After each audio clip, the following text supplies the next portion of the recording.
오늘 우리에게 주시는 하나님의 말씀은 고린도전서 13장 4절에서 7절까지 말씀입니다. 신약성경 279쪽에 있습니다. 이제 제가 하나님의 말씀을 강독하겠습니다. 이것은 하나님의 말씀입니다. 하나님의 말씀에 경청하시기 바랍니다. 사랑은 오래 참고 사랑은 온유하며 시기하지 아니하며 사랑은 자랑하지 아니하며 교만하지 아니하며 무례히 행하지 아니하며 자기의 유익을 구하지 아니하며 성내지 아니하며 악한 것을 생각하지 아니하며 불의를 기뻐하지 아니하며 진리와 함께 기뻐하고 모든 것을 참으며 모든 것을 믿으며 모든 것을 바라며 모든 것을 견디느니라. 아멘. 사랑은 오래 참고 라는 제목으로 말씀을 함께 나누겠습니다. 신앙인들이 흔히 갖는 오해와 편견이 있습니다. 모름지기 기독교인이라 하면 무언가 초월적이고 영적인 것에 관심을 갖고 이야기해야 한다라는 생각입니다. 그래서 하나님 사랑에 대해서는 많이 이야기하지만 인간 사랑에 대해서는 관심이 덜합니다. 하늘에 대해서는 관심이 많지만 땅에 대해서는 관심이 부족합니다. 구원에 관하여는 많은 말을 하지만 삶에 관하여는 그에 못 미칩니다. 그러나 예수님은 하나님의 사랑보다 인간 사랑을 더 많이 말씀하셨습니다. 하늘보다는 땅에 관심이 더 많으셨습니다. 영혼 구원만큼이나 삶의 회복을 위해 힘쓰셨습니다. 신앙이란 초월적이고 이질적인 것이 아닙니다. 세속의 삶에 깃든 영감, 곧 속세를 관통하는 영원한 영의 호흡입니다. 쉽게 말해 신앙은 삶과 절대로 동떨어져 있는 것이 아니라 삶 속에 있고 삶과 하나가 되어야 한다는 말씀입니다. 일상의 작은 일에 사랑과 정성을 담는다면 그것은 곧 거룩한 신앙의 실천이 됩니다. 일상의 삶 가운데 영성을 실천하고 노래하시는 고진아 시인의 어머니의 성소라는 시를 한 편 소개해 드리겠습니다. 장독대의 항아리들을 어머니는 닦고 또 닦으신다.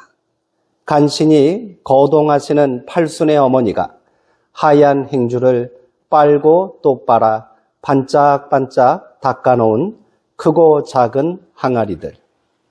어제 말갛게 닦아놓은 항아리들을 어머니는 오늘도 닦고 또 닦으신다. 세상의 어느 성소인들 저보다 깨끗할까? 맑은 물이 뚝뚝 흐르는 행주를 쥔 주름투성이 손을 항아리에 얹고 세례를 베풀듯 어머니는 어머니의 성소를 닦고 또 닦으신다. 시인은 평소 장독대의 청결은 식구들의 건강한 식생활과 떼려야 뗄 수 없다고 말씀하시며 그를 항상 깨끗하게 닦으면 당신의 마음도 깨끗해지는 것 같다 말씀하시던 어머니의 모습을 떠오르며 시를 지었다고 합니다. 어느 볕 좋은 오후 구슬땀을 흘리시며 장독대를 닦고 계신 어머니의 모습을 보고 있노라니 그래 예배당만 성소가 아니지 어머니에게는 장독대도 하나님께 예배드리는 성소 같은 곳이지. 장독대를 닦으며 당신 마음도 정화하시고 그 정화된 마음에 하나님을 모셨을 테지 하는 생각이 드셨다고 합니다. 흔히 신앙인들은 성과 속을 나누는 이분법에 익숙합니다. 그러나 과연 거룩한 것과 속된 것이 무 자르듯 간단하게 나눌 수 있는 것일까요? 종교의식이 집전되는 예배당은 성스럽고요. 호객 소리 드높은 저작거리는 속되다고 할 수 있을까요? 장소가 결코 사람을 성스럽게 만들지는 못합니다. 성스러운 사람들이 그곳을 거룩하게 만드는 것이지요. 마찬가지입니다. 최고의 선은 단 하나의 고정된 것이 아니라 모든 평범한 날들 전체를 구성하는 무수한 말과 행동을 끝마무리 짓는 것입니다. 사랑도 마찬가지입니다. 우리는 지난 설교를 통해 사랑은 모든 것 위에 있는 절대적인 가치이며 목적이라는 사실을 확인했습니다. 심지어 믿음도, 구제도, 순교도 온전한 참사랑을 이루기 위한 수단이요, 과정에 불과하다고 말씀드렸지요. 이렇게 바울이 증언하는 사랑에 접근하다 보니 또 다른 고민이 생깁니다. 그렇다면 과연 우리가 이 사랑을 실천하며 살 수 있을까 하는 고민입니다. 가깝다고 생각했던 사랑이 저 멀리 있는 것만 같습니다. 평범한 우리의 삶과는 동떨어진 이상의 세계처럼 느껴지기도 하지요. 그러나 바울은 말합니다. 지극히 평범한 일상에서 행해지는 상식적이고 작은 실천 하나하나가 바로 사랑이라고 말입니다. 오늘은 사랑 세 번째 설교를 통해 이 사랑을 우리 삶 속에 구체적으로 어떻게 실천하며 살 수 있을지를 함께 나누어 보려고 합니다. 바울은 4절 이하의 말씀을 통해 사랑의 다양한 모습을 설명합니다. 이는 하나하나가 그대로 실천 동목이며 구체적인 행동입니다. 여기서 바울은 9가지 사랑의 실천을 이야기합니다. 하나같이 특별한 것이 없는 지극히 평범하고 상식적인 것들입니다. 그러나 우리가 그 어느 것 하나도 제대로 실천하지 못하고 있는 것들이기도 합니다. 먼저 사랑은 오래 참는 것입니다. 사랑은 인내하는 것입니다. 우리의 사랑은 너무도 성급합니다. 그래서 참고 기다려주기보다는 사랑이라는 핑계로 윽박지르고 강요하기에 익숙합니다. 이것은 사랑이 아니라 폭력입니다. 특별히 자녀들과 배우자를 향하여 오래 참아야 합니다. 우리가 가장 성급하고 조급함으로 사랑을 망치는 대상이기 때문입니다. 인내는 수동적인 사랑의 실천입니다. 당신이 누군가를 진정으로 사랑한다면 오래 참고 인내해야 합니다. 성경은 하나님의 사랑을 오래 참고 기다리심으로 고백합니다. 베드로 사도는 이렇게 증언합니다. 주의 약속은 어떤 이들이 더디다고 생각하는 것 같이 더딘 것이 아니라 오직 주께서는 너희를 대하여 오래 참으사 아무도 멸망하지 아니하고 다 회개하기에 이르기를 원하시느니라. 아멘. 바울은 계속해서 사랑은 온유함이라고 말합니다. 타인에게 친절을 베푸는 것입니다. 인내가 수동적인 사랑이라면 온유함은 능동적인 사랑입니다. 우리는 온유함을 통해 주변 사람들을 행복하게 만들 수 있습니다. 이는 하나님께서 인간에게 부여하신 놀라운 능력입니다. 세상이 얼마나 친절을 간구하고 있습니까? 친절은 베풀기도 쉽고요. 당장 실천하기도 용이합니다. 성도님들의 기억 속에 오랫동안 남은 사람이 있을 것입니다. 그 사람들은 대부분 나에게 친절을 베풀어준 사람들일 것입니다. 이처럼 친절에는 엄청난 보상마저 따릅니다.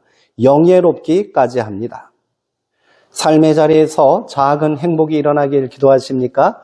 가장 먼저 당신이 서 있는 자리에서 친절을 베푸시기 바랍니다.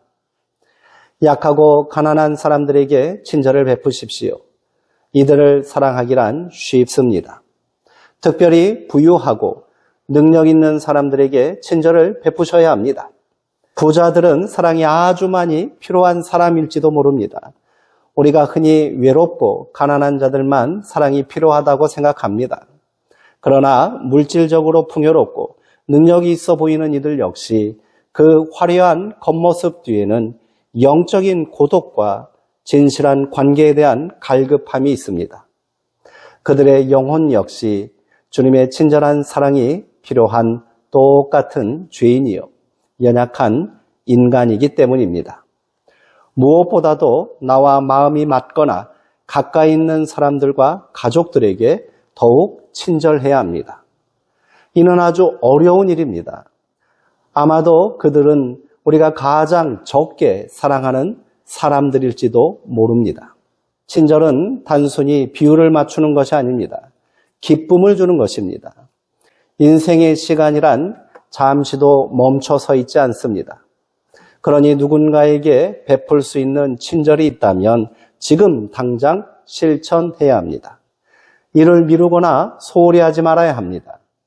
그 시간은 한 번 지나가면 다시 오지 않습니다. 사랑은 시기하지 않습니다. 바로 관용입니다. 우리가 누군가를 사랑하기 시작할 때 가장 먼저 찾아오는 위기가 바로 시기심입니다. 내가 사랑을 베풀고 있는 대상에게 또 다른 사랑이 찾아옵니다. 그가 내 사랑이 아닌 다른 사람의 사랑에 더 관심을 보이고 마음을 주는 것을 보면 참을 수 없습니다. 그렇게 우리의 사랑은 너무도 쉽게 천박한 질투로 변해버리고 맙니다. 시기와 질투가 시작되면 애초에 사랑했던 대상도 미워지고 원망스럽게 느껴지기 시작합니다. 사랑은 경쟁하는 것이 아니며 절대로 비교의 대상이 아닙니다. 이는 연인 사이의 문제만이 아닌 겁니다. 자녀와 부부 사이에도 자주 일어납니다. 가까운 동료와 이웃 간에도 일어날 수 있습니다. 누군가를 사랑하기로 마음먹었다면 절대로 내 사랑과 또 다른 사람의 사랑을 견주지 마시기 바랍니다. 그 사랑마저도 인정하고 용납하셔야 합니다. 내 사랑이 전부이고 최고라는 생각을 버려야 합니다. 그렇게 우리는 사랑하는 사람을 놓아줄 수 있는 용기가 있어야 합니다. 그렇다고 사랑을 포기하라는 말은 아닙니다. 사랑의 선한 경쟁을 하라는 말씀입니다. 더 사랑하고 더 진심으로 다가가십시오. 더 많이 이해하고 더 많이 관용하십시오. 그렇게 우리의 사랑은 고귀한 모습으로 완성될 수 있습니다. 네 번째 사랑의 덕목은 자랑하지 아니하며 교만하지 않는 것입니다. 우리의 입술을 봉인하고 우리가 한 모든 것을 잊어버리는 겸손입니다. 누군가에게 사랑을 베풀고 그 사랑이 삶 가운데 스며들었다면 조용히 돌아서 자신의 일에 대해 침묵해야 합니다. 사랑은 자신이 한 일을 자신에게마저 숨기는 것입니다. 사랑은 절대로 자기 만족과 자랑이 되어서는 안 됩니다. 예수님은 오른손이 한 일을 왼손이 모르게 하라라고 말씀하셨습니다. 자기 자랑과 교만은 사랑을 완성하는 단계에서 이를 다시 허무는 어리석은 행동입니다. 자신이 행한 사랑이 결코 자기 만족에 지나지 않았음을 시인하는 것입니다. 사랑은 대가를 바라고 하는 행동이 아닙니다. 사랑은 희생이며 헌신입니다. 이는 사랑한 후에 우리가 자신을 자랑하지 않고 교만하지 않으므로 겸손히 이를 감출 때만 가능한 것입니다. 얼마나 많은 경우 우리는 애써 일군 사랑을 망치고 있습니까? 바로 교만 때문입니다. 겸손을 잃어버렸기 때문입니다. 그러므로 교만은 패망의 선봉이요 넘어짐의 앞잡이라는 지혜자의 말씀은 진리라 할 수 있겠지요. 누군가를 진심으로 마음을 다해 사랑하셨다면 이제 겸손히 뒤로 물러서시기 바랍니다. 이 위대한 사랑의 침묵이 더 큰 사랑의 역사를 이루게 될 줄 믿습니다. 사랑합시다. 우리 피차 뜨겁게 사랑합시다. 바울이 말한 것처럼 피차 사랑의 빛 외에는 아무에게든지 아무 빛도 지지 맙시다. 사랑은 명사가 아닙니다. 사랑은 동사입니다. 사랑은 정의 내리는 것이 아니라 행동으로 옮기는 것입니다. 하나님은 우리를 향한 사랑을 하늘의 아름다운 언어로만 남겨두지 않으셨습니다. 직접 땅에 내려오셔서 십자가에 못 박히시는 가장 치열한 구체적인 행함으로 그 사랑을 확증하셨습니다. 예수님의 사랑은 그렇게 동사형 사랑으로 우리 안에 있습니다. 나의 사랑을 알아주지 않을지라도 하나님의 마음으로 오래 참고 인내하십시오. 그가 나의 사랑을 외면하고 알아주지 않을지라도 참고 기다리십시오. 그렇게 온전한 사랑을 우리 안에 만들어 갑시다. 내가 서 있는 가정과 일터에서 작은 기쁨을 심어주는 온유함과 친절을 베푸십시오. 온유함과 친절함은 하나님의 뜻을 우리의 삶의 자리에서 이루는 능력입니다. 당신이 사랑을 실천하는 그 자리에 하나님께서 계십니다. 내 사랑만 최고라는 욕심을 내려놓고 타인의 삶을 있는 그대로 용납하고 관용하십시오. 모든 사랑을 용납하고 인정함으로 아름다운 사랑의 경쟁으로 당신의 소중한 사람을 더욱 존귀하게 만드십시오. 그리고 사랑을 실천했다면 내가 행한 행위마저 조용히 잊어버리는 거룩한 겸손의 침묵을 지키십시오. 그렇게 자신을 감추고 드러내지 않을 때 그 사랑은 더욱 빛을 발하게 될 것입니다. 다시 가슴에 손을 모으고 기도합시다. 예수님의 사랑이 내 안에 있습니다. 예수님의 사랑이 내 안에 있습니다. 내가 그 사랑을 실천하며 살게 하옵소서. 함께 기도하시겠습니다. 사랑과 은혜의 하나님 아버지, 예배당 안에 종교적인 모습에만 갇혀있는 신앙이 아니라 매일의 평범한 일상 속에서 주님의 사랑을 실천하는 진짜 성도가 되게 하옵소서. 우리의 사랑이 조급하여 폭력이 되지 않게 하시고 주님이 나를 기다려 주셨듯 가족과 이웃을 향해 오래 참고 인내하게 하옵소서. 우리가 서 있는 삶의 자리에서 따뜻한 온유함과 친절을 베풀어 주변을 행복하게 만드는 통로가 되게 하옵소서. 내 사랑과 방식을 강요하는 천박한 시기와 질투를 버리고 넓은 마음으로 관용하게 하시고 누군가를 뜨겁게 사랑한 후에는 내가 행한 선행마저 조용히 잊어버리는 거룩한 겸손의 침묵을 배우게 하옵소서. 사랑은 관념이 아니라 구체적인 동사임을 기억하며 오늘 만나는 사람들에게 작은 정성과 친절을 담아 예수님의 사랑을 흘려보내게 하옵소서. 또 우리를 십자가의 행함으로 사랑하신 예수 그리스도의 이름으로 기도하옵나이다. 아멘.